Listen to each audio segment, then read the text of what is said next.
Halloween night had finally arrived, and the little town of Stillwater was abuzz with excitement. Jack-o'-lanterns flickered on every porch, casting their orange glow over the streets, and groups of trick-or-treaters roamed from house to house, their bags filling with candy and their laughter echoing in the crisp autumn air. We were no exception.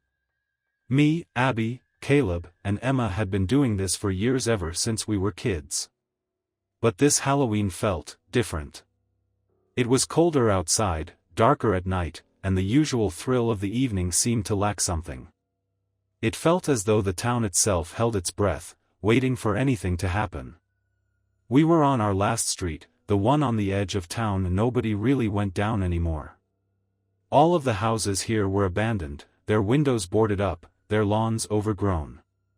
Yet, one house still stood apart, tall and looming, its front porch bathed in a pale, dancing light.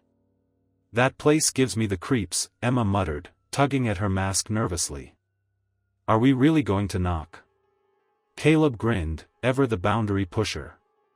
"It's Halloween. It's tradition. Trick or treat, right?" Abby shivered, her eyes stuck on the house. "It looks abandoned. I don't think anyone has lived there in years." But then there was something about the house that drew us in, something neither one of us quite could explain. After all, the porch light was on. And on Halloween, that meant one thing: candy. "Come on," I said, my voice shaking a little. "What's the worst that could happen?" We trudged up the broken stone path, the crunching of dead leaves beneath our feet the only sound. The porch groaned under our weight, and as we stood before the huge, weathered door, a weird sense of apprehension settled over me. The paint was peeling, the doorknob was rusted, and the door itself seemed to lean slightly inward, as if encouraging us to push it open. Caleb knocked, and the echo resounded through the still night. We waited. No answer. "Maybe no one's home," Abby whispered, looking back at the street, which suddenly felt way farther away than it had a minute before. Caleb knocked again, louder this time. Nothing. Then, just when we were turning to go, the door groaned open. It moved slowly, deliberately, as if someone was tugging it from the other side with a leaden arm. But when the door swung wide enough for us to peer into its darkness, we realized that no one was there. "Is this part of the trick?" Emma asked in a quick, hushed voice. Beyond the threshold, the house was dark. The flickering light from that one candle sitting on a table immediately inside allowed little illumination. But it was the dank and moldy, age-old smell wafting from within that made us take a backward step. "Let's just go," Abby muttered to me, tugging at my sleeve. "This isn't funny anymore." But before we could leave, Caleb stepped forward, and his curiosity got the best of him. "Come on, it's probably just someone playing a prank. Maybe they've got a big bowl of candy in there or something." He stepped inside. "Caleb, wait!" I called, but he was too late.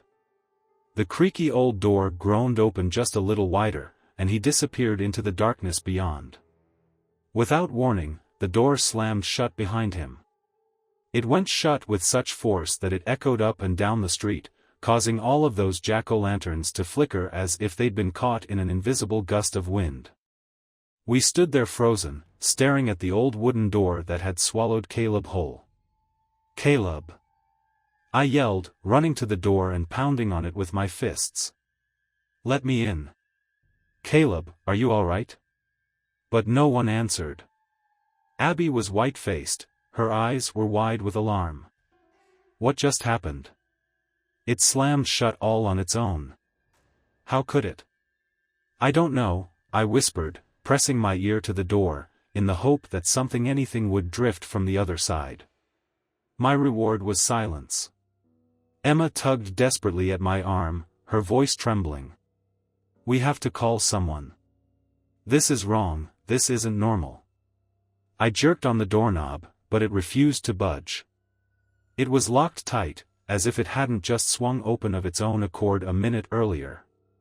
The air around us grew cold, and the house seemed to surge upwards a little taller, more menacing, its shadows reaching out like grasping fingers as darkness closed in around us. "Caleb!" I called out again, my voice echoing off the stillness within the house. Nothing.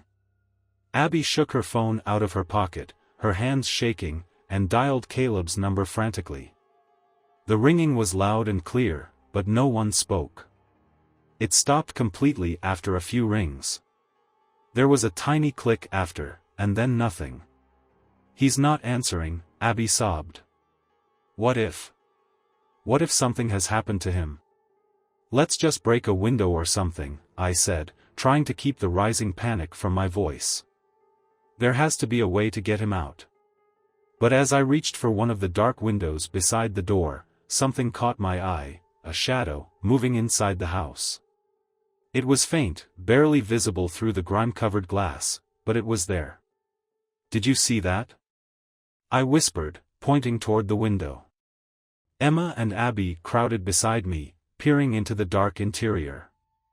At first, there was nothing but the flickering light of the candle on the table, casting strange, eerie shadows across the room.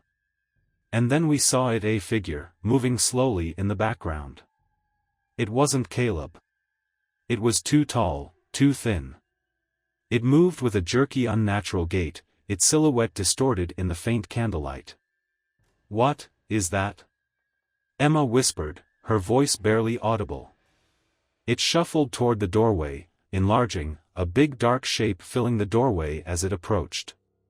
We all stumbled back, our hearts pounding, and just as it reached the threshold, the creaky door opened once more, slowly this time, as if to invite us in. Abby shook her head, backing away. "No. No way. We're not going in there." But Emma stood tall and stepped forward. "We can't just leave Caleb in there. What if he's hurt?" I hesitated, the fear welling up within me against the need to find our friend. The door was open now, and beyond it, in the flickering candlelight, the darkness seemed to dance. Yet the shadowy figure was gone, never there, it seemed. "All right," I breathed, swallowing hard. "We go in together. We find Caleb, and we get out. Fast." Abby didn't want to, I could tell that much from the look in her eyes. But she nodded, fear and determination warring on her face as we stepped toward the door. Cold air from inside washed over us as we crossed the threshold. The house was quiet but for the light groaning of the floorboards beneath our feet. The candle on the table danced weakly, sending long, jagged shadows twisting, as if alive, upon the wall. I called Caleb's name, and the silence swallowed it. Then, from deeper in the house, we heard it, a low, gravelly whisper. "Trick. Or treat?" The hoarse whisper issued from depths within the house, pulling a chill down my spine. We were all in suspended animation, eyes fixed toward the dark hall that reached out beyond the flickering candlelight. The words hung there in the air, a curse. "Trick, or treat?" Abby grasped my arm, her eyes wide with fear. "You heard it, too. That wasn't Caleb." I nodded my head. "We need to find him. Now." The house felt wrong, alive and watching us. The air was thick and musty, and the shadows shifted and moved, crawling across the walls like they had a life of their own. The candle on the table flickered again, casting strange, twisting shapes across the floor. Emma stepped forward, her flashlight sweeping through the dark hallway ahead of her. "Caleb," she called, her voice shaking. "Where are you?" There was no answer but the soft groans of the house settling around us. The hall stretched on, seemingly endless, its walls lined with old, peeling wallpaper and dusty picture frames which seemed to lean just a little to one side, as if hung by a long-departed hand. "We need to stay together," I whispered, hugging my own flashlight tightly. "No splitting up." Abby nodded, sticking close to my side, her breathing shallow and rapid. We moved deeper into the house, the floorboards creaking beneath our feet. The farther we went, the colder it got, some damp, earthy smell thick in the air that made my stomach chum. Do you think Caleb's okay? Abby asked, her voice barely above a whisper. I don't know, I replied, turning back to her. But we're going to find him. We reached the end of the hall, where a narrow staircase led down into the basement. The door leading to it was open, and coming from the darkness below, I heard something faint, the sound of breathing. It was slow and labored, the kind of breathing that didn't belong to Caleb. I am not going down there, Abby said, shaking her head. No way. But Emma was shining her flashlight down the stairs already, her face set in determination. That's where he must be. Maybe he's hurt. We can't just leave him. The breathing grew louder, more deliberate, seeming to fall into a pattern as if whatever was down there knew we were listening. The air seemed to hum with tension, and the shadows at the bottom of the stairs shifted, like something was moving just out of sight. I hesitated.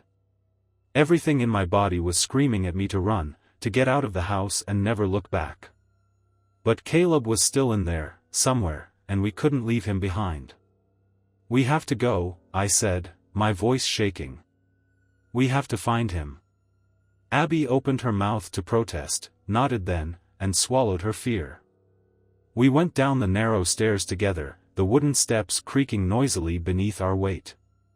The light from our flashlights wavered, casting eldritch shadows across the stone walls of the basement.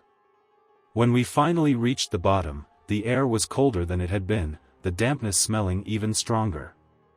The basement was enormous, the ceiling supported by old wooden beams, the floor cluttered with strange rusted tools.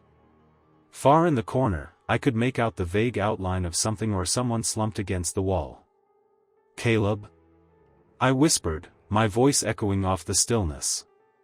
The figure did not move. It just sat, quite still, with its back to us. Caleb?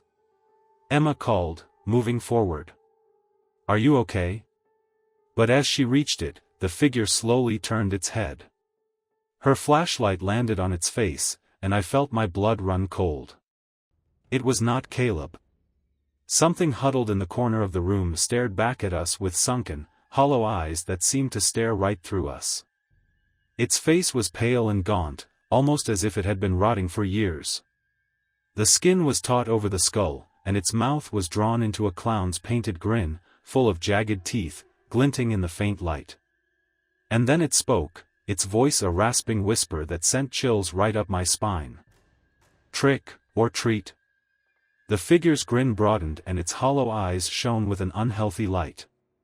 It didn't move, but its presence filled the basement with the suffocating weight of dread. I wanted to scream, to run, but my legs seemed rooted.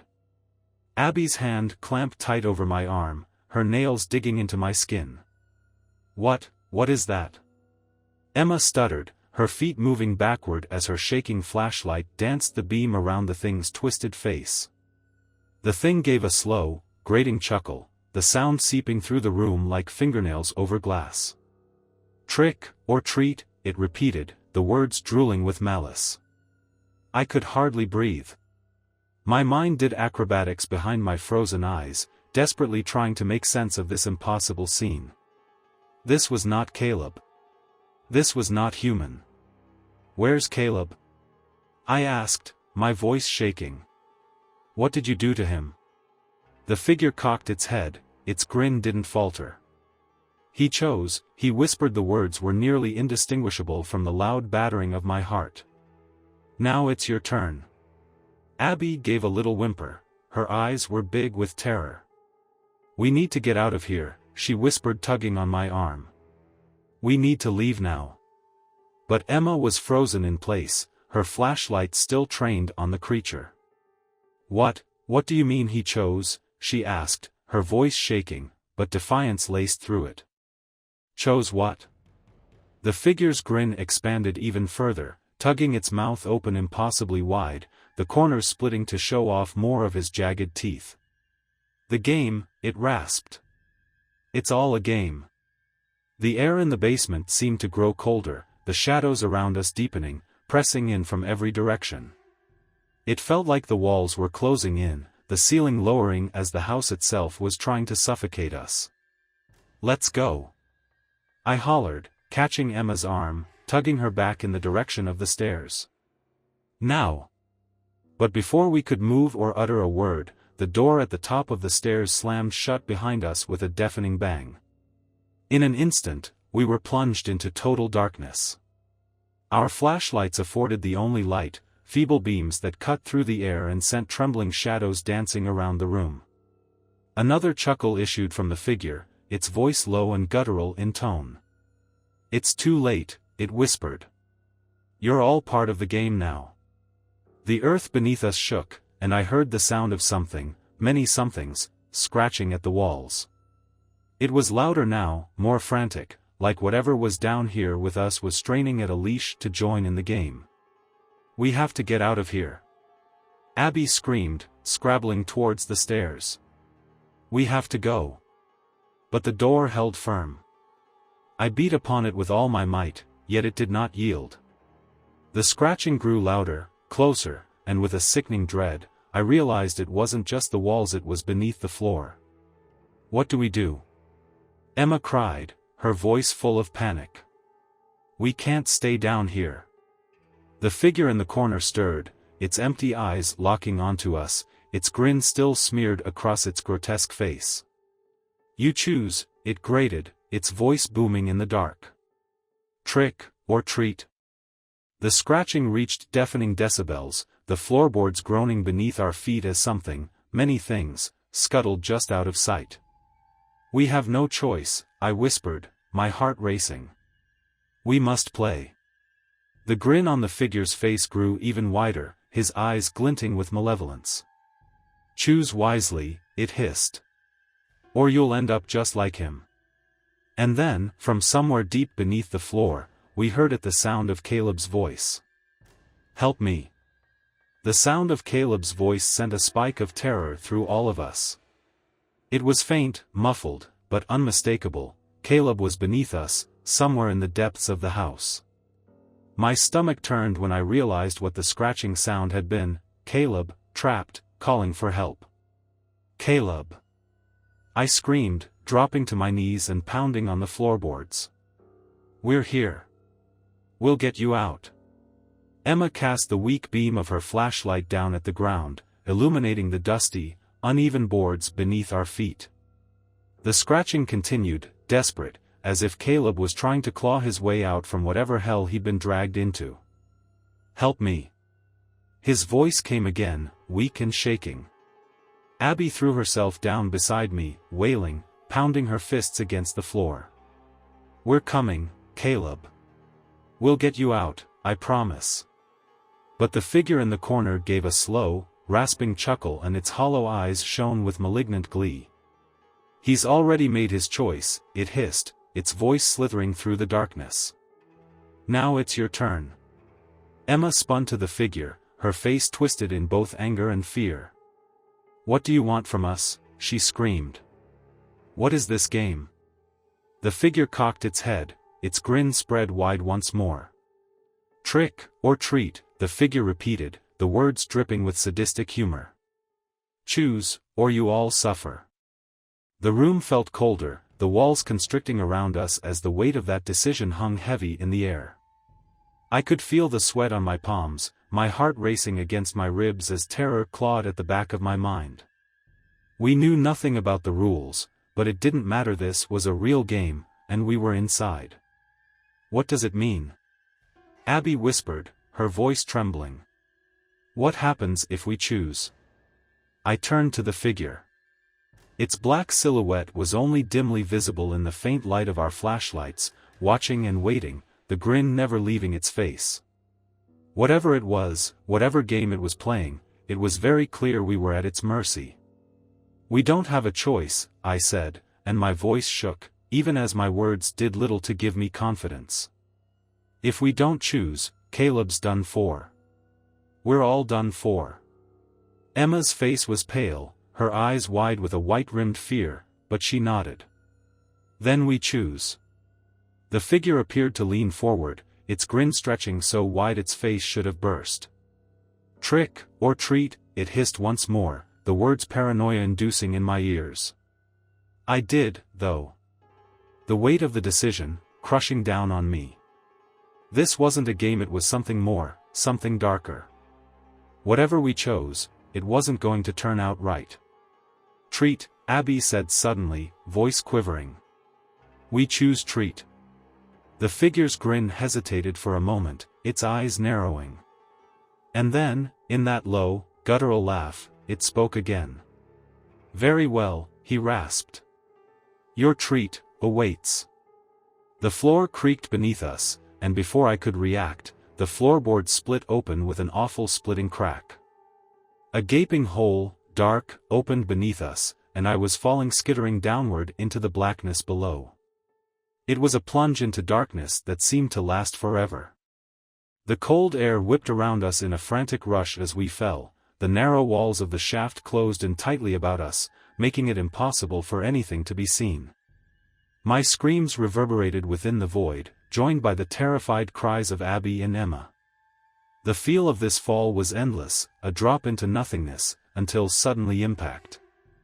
I hit the ground hard, the air was knocked from my lungs.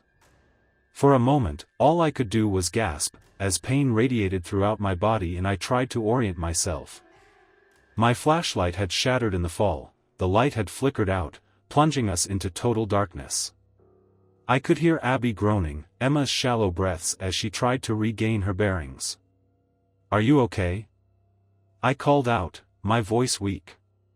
Yeah, Abby croaked out, her voice shaken with fear. I think so. Emma?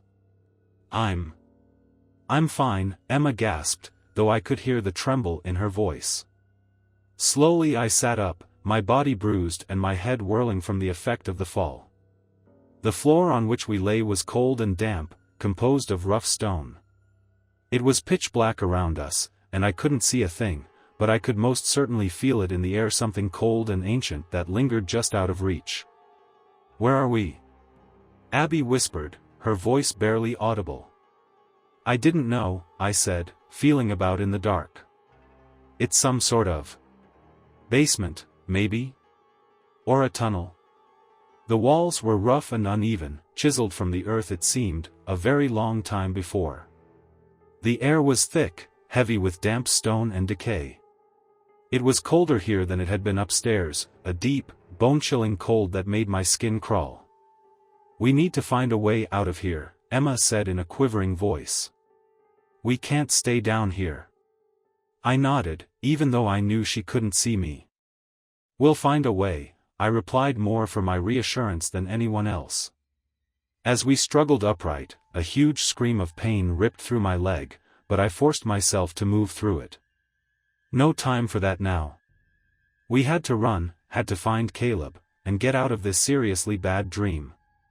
But before we could move, the unmistakable sound hit our ears. The scratching. It was faint at first, but with each passing second, it grew louder. It wasn't coming from above us anymore, it was beneath the floor. The same sickening, frantic scratching that haunted us upstairs, all around us, echoed through the walls now, as if something or someone was trapped just below the surface. Do you hear that? Abby whispered, her voice trembling with fear. I nodded, even though my stomach was twisting with dread. Yeah, it's here. The scratching grew louder, and with it came a low, raspy voice, like fingernails on a chalkboard. Help me. It was Caleb. His voice was faint, barely audible over the scratching sound, but it was him. He was down here, somewhere in the darkness, calling out for us. We have to find him, Emma said, her eyes wide with panic. He's down here. But the voice didn't sound like it was coming from anywhere specific. It seemed to echo from every direction, bouncing off the walls and floor, as if the darkness itself was playing tricks on us. We'll find him, I said, trying to sound braver than I felt. But we have to stay calm. The scratching grew louder, more insistent, as if something was clawing its way toward us. The darkness felt oppressive, closing in around us as we stumbled through the underground chamber in a blind haze. And then, out of the blackness, a figure appeared.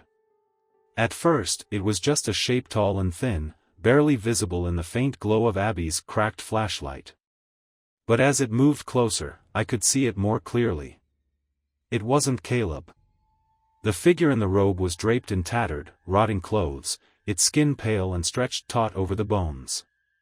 Its eyes, if they could be called eyes, sunken and hollow, its mouth twisted into a grotesque grin, revealing sharp jagged teeth. It reached out toward us with long, skeletal fingers, its voice a rasping whisper that sent chills down my spine. Trick, or treat. We moved back slowly, but the pounding in our chests was loud as this creature shuffled closer. The grin never wavered on its face, and those jagged teeth seemed to gleam in the dim light. "What is that?" Abby whispered, her voice shaking. "I don't know," I whispered back, trying to work out what it was, but our need to move outweighed everything else. The figure let out a low, guttural laugh, its bony fingers extending toward us. "Choose," it rasped, its voice echoing through the chamber. "Choose, or suffer." Emma was frozen in place, her eyes wide with terror. "We can't choose," she cried, backing into the wall. "This isn't fair. We didn't ask for this." His smile expanded, the creature's empty eyes glowing with malevolence. "Fair?" he spat. "There is no fair. There is only the game." The scratching beneath the floorboards intensified, became more frantic, and I knew with a clenching sense of fear that whatever was clawing its way toward us was getting closer. "We need to get out of here," I whispered, grasping Abby's hand and tugging her away from the creature. "Now." But the chamber seemed to extend in all directions. It seemed, whichever way we turned, the dark crushed in upon us. The creature followed, its slow, deliberate movements keeping pace with us. It whispered its haunting refrain. "Trick, or treat." The air around us grew colder, the walls of the chamber seeming to shift and twist in the darkness. We were trapped, caught somehow in some waking nightmare with no way out. The scratching beneath the floorboards grew louder, more frantic, and I knew that if we did not move shortly, whatever was down there would find us. "Over there!" Emma shouted, pointing to a narrow passageway which suddenly had appeared in the shadows. We ran for it, feet pounding in the chamber as we managed to get away from the creature. The passage was narrow and cramped but was taking us deeper into the underground labyrinth away from the terrifying figure that had haunted them. But all the running couldn't shake the feeling that we were being watched. The darkness seemed to take on life around us, shifting and twisting, and eyes, unseen yet there, followed our every move. We reached the end of the hallway and in front of us were a rusted metal door ajar. I froze for just a moment, my hand clutching the door handle, yet we didn't have any time to think. We pushed and stumbled into a large, open room. And there, standing right in the middle of the room, was Caleb. He was lying on the ground, his clothes ripped and dirty, his skin pale and cold. His eyes were closed, and for one brief second, I thought the worst. "Caleb!" Abby shrieked, running to his side. "Caleb, wake up!" I knelt beside him, shaking his shoulder. "Come on, Caleb. We're getting you out of here." His eyes fluttered open, and he let out a weak, raspy breath. I couldn't get out," he whispered with barely any voice. They wouldn't let me." Tears streamed down Abby's face as she helped him sit up. "We're here now. We're going to get you out." But before we could move, the door behind us slammed shut. And from the shadows, the voice came again. "Trick, or treat." The voice this time was louder, closer. The room felt smaller, the walls pressing in as the cold air grew colder, more suffocating. Caleb clung to Abby, shallow and weak breaths escaping his body. Emma shined her flashlight around the room, but it barely pierced the thick darkness. "What do we do now?" she said, low-voiced with panic. It hadn't followed us into the room, but I could feel its presence lingering just outside the door. The shadows twisted and writhed, like they were alive, creeping closer, and I knew we were running out of time. "We have to find another way out," I said, looking around the room for any sign of an exit. But there was nothing, just cold stone walls and the rusted door that had sealed us in. We were trapped. And then, from the shadows, the voice spoke again, clearer than before. Choose. The word hung in the air like a death sentence. Choose. We huddled closer to Caleb, our hearts pounding, as if the darkness thickened and pressed in from every direction.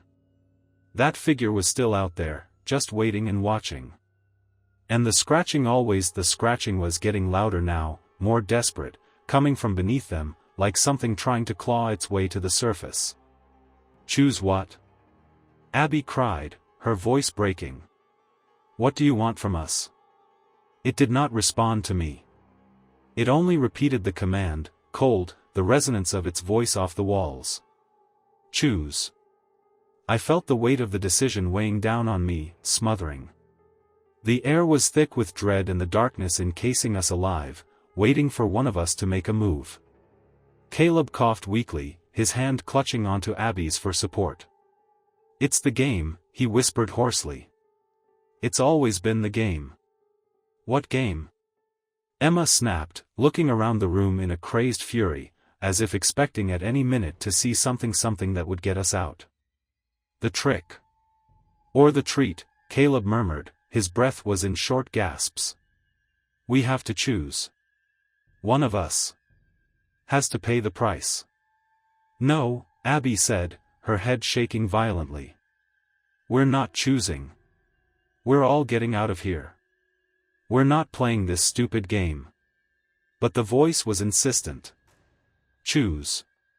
The room grew colder and the ground beneath us began to shudder as the scratching went on.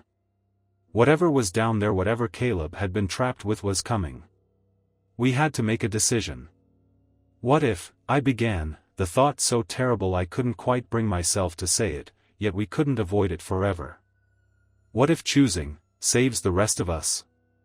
Abby's eyes widened in horror. You mean, sacrifice one of us? Emma shook her head frantically.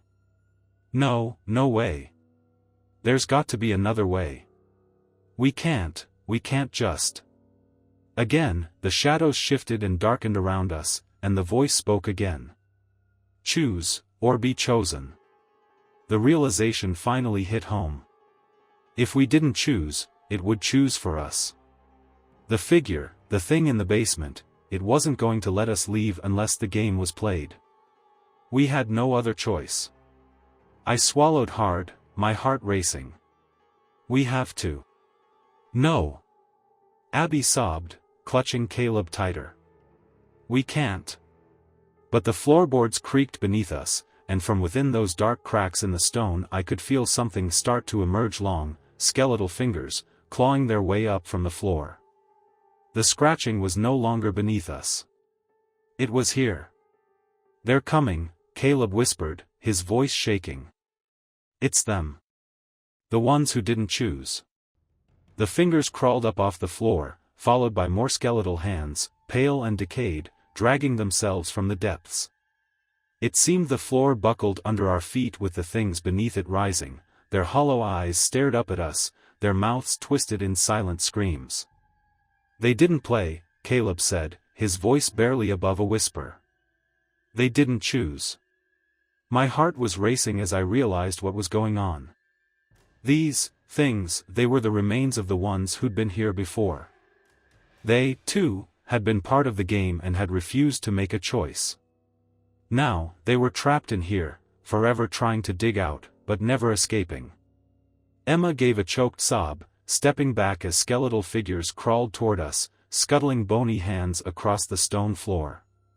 We have to pick, I said, my voice quivering. It's the only way this ends. Abby was sobbing, her face white, but she nodded. Who? Which one do we pick? I looked at Caleb, his body fragile and shattered from whatever the house had done to him. His eyes locked onto mine, and I knew what he was thinking. It's me, Caleb said, eerily calm despite the terror surrounding us.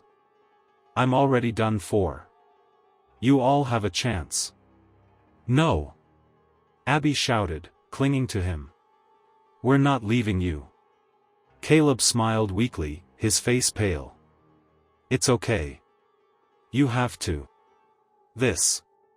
It's the only way." Now they were closer, outstretched, grasping at us. I could feel their cold, lifeless presence as they neared, the air thick with death and despair. "We choose Caleb," I whispered, my voice shaking as I spoke the words. The room was silent. The figures froze, their empty eyes turned on Caleb. The scratching stopped. And wordlessly, the ground beneath him began to open wide. Abby screamed, but Caleb held on firmly to her hand, his eyes filled with acceptance. "Go," he whispered. "Go, and don't look back." The ground opened wider, and skeletal hands reached up, pulling Caleb down into the dark abyss. His body sank into the floor, cold stone swallowing him whole. The last thing I saw was his face, calm and serene, before he disappeared into the darkness. The door to the room creaked open. We stumbled toward it, too shocked to take in what had just occurred. Abby was sobbing uncontrollably, but we pulled her along, desperate to get away from the nightmare. The house was silent now, the air still, as if the game had finally come to an end. As we reached the front door, I turned back one last time. The shadows of the hallway were watching us, it seemed, but they did nothing. The house was done with us, for now. We stumbled out into the coldness of the night, with the weight of whatever had just happened tugging at our hearts. The street was empty. The jack-o'-lanterns, set out all up and down the sidewalk, flickered dimly as we tumbled away from the house. Caleb was gone, but we were alive. And as we walked away, the wind carried a final whisper from the house, chilling me to my core. Trick or treat. Thanks for watching. Subscribe and hit the bell to catch all the new eerie horror stories. See you next time.